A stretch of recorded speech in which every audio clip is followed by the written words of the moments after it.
Yeah, listen, when everybody's very rested, right, the first couple rounds, people are at their best. And Sean's got a very good defensive shell. He even uses that Philly roll, which I actually figured out myself in about 2010, 2011, because we were sparring MMA with little gloves, right? And with little gloves, you can't catch punches.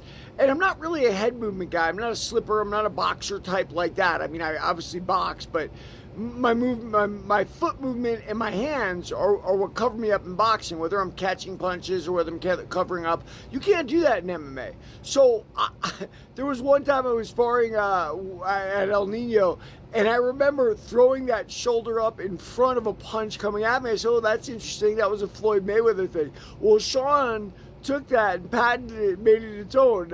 Obviously, I'm not saying Sean learned it from me. I'm saying it was something I learned early on about those little gloves. Now, Du Plessis is a savage, by all means, right? Like, a vast amount of kickboxing experience, but he doesn't fight like a kickboxer. He fights like the Incredible Hulk, right? He comes forward, he slams and wings punches and kicks, and he uses takedowns well, too.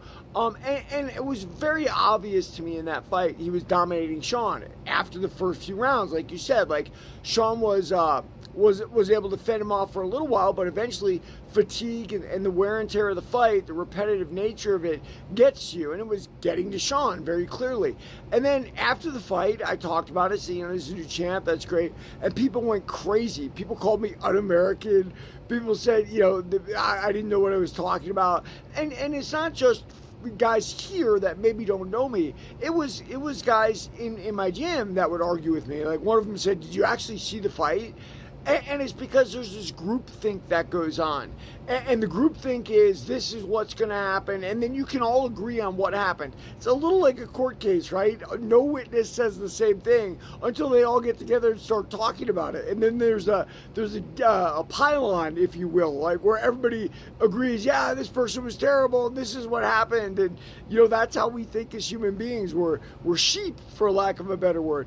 But make no mistake, Du Plessis dominated Strickland in the first fight, and he dominated him even worse in the second. Sometimes people have to see things twice to believe their own eyes. I've seen many cases where people do not believe their own eyes. Why? Because it's contrary to what their personally held beliefs were before. And the reality was, Strickland's not a better man than DDP. Now, we're going to see what DDP can do against Khamzat, and I think that's going to be the fight of the summer, man. I can't wait for that sucker. But it's great fights all summer. Will Dustin get his trilogy win over Max Holloway, right? Will Topuria take the lightweight title? It's going to be fun. Read my book, Warrior of the Light.